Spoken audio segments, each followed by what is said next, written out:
That fresh tea. What is going on, guys? We're coming at you today. Hopefully the volume's okay.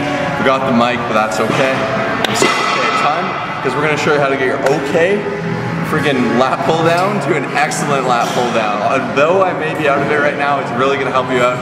Here are some tips. So first off, I'm just gonna show you how to do a cross couple of reps. So you're gonna wanna come in, kind of have this nice and set look. Try to see how you can get a full stretch. Get my head back, and I'm gonna drive my lats down like that. Imagine I'm squeezing the tennis ball out. Getting full extension, letting it pull me up just a little, re-engaging, pulling, but I don't wanna lose that tension. That's how you do a proper lat pull down. Kyle's gonna show you some mistakes, and I'm gonna show you a whole ton of variations for some serious maths. The reason Josh is out of it is we've had too much caffeine today. True. So one thing I see very often is a lot of people just kind of go through the motion like they're lollygagging without actually feeling the contraction in their lats.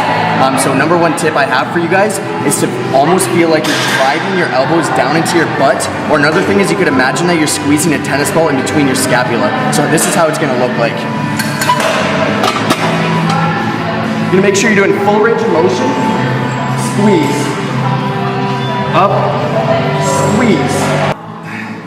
Alright, although I am kind of overreacting here, this is something I see far too often in the gym. Too many people are performing half reps throughout their set thinking it's going to benefit them, which brings us to the third point. Too many people lean too forward, and what this is doing is reducing the range of motion. And you'll notice when Josh starts to do it properly, he's getting a full range of motion in, and this is the best way to really activate those lats and get the most out of this exercise. 5 lat pull down variations. Number 1, we're kicking it off with none other than the neutral grip lat pull down. Now, speaking for myself, I can honestly say in the past I have been bored of performing just the same lat pull down variation day in and day out, which is why Josh and myself always make sure that we're doing different variations within each workout. And I think that's awesome, not only for the sake of just switching things up, but also to target the lats in different ways. And now if I were to choose just one lat pull down variation, I'd have to go with this, mainly because you can lift the most amount of weight for this exercise because you are pulling from a neutral grip. So I'll start with this and I'll work my way into isolation type exercises. Next up, we have the close grip reverse lat pull down. You're gonna wanna start off with a shoulder width underhand grip for this exercise. You notice that Josh is keeping his chest up and his lower back arched as he's pulling the bar down to his chest. Like we were talking about before, you'll notice that he's getting a full range of motion, getting a nice squeeze.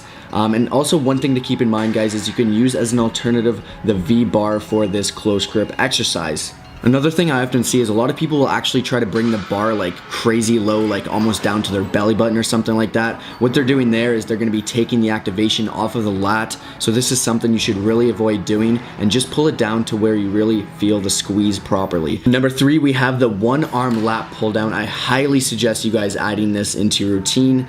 For those of you who actually like just isolating one arm at a time, it is simply an amazing exercise, and you guys can feel the the contraction in your lat like never before because you're just focusing on one at a time.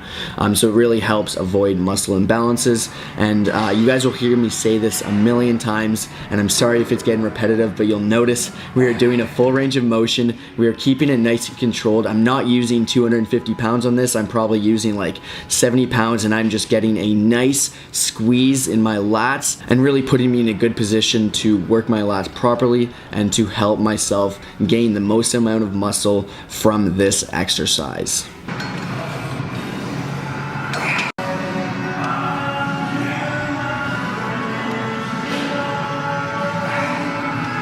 Mind muscle connection, baby. This one is key. Okay, this is kind of a funky exercise, something you may not see too often. This is exercise number 4. Mind muscle connection, like I said, is absolutely crucial, especially for this exercise. You're gonna wanna make sure that the arm at the very top of the movement is remaining straight throughout the entire time, really squeezing those lats. Last but not least, we have the wide grip reverse lat pull down. You may experience a little bit of wrist pain, and if you do, I highly recommend putting your hands closer on the bar or just completely avoiding this exercise. But it's awesome because it really stimulates the lower lat muscle fibers, which will give you the appearance of a thick and full lat. Sorry I'm talking so fast, the time is running out, but I really hope you enjoyed this video. Give it a thumbs up if you do, share it with a friend, and we will see you in the next video. Peace out.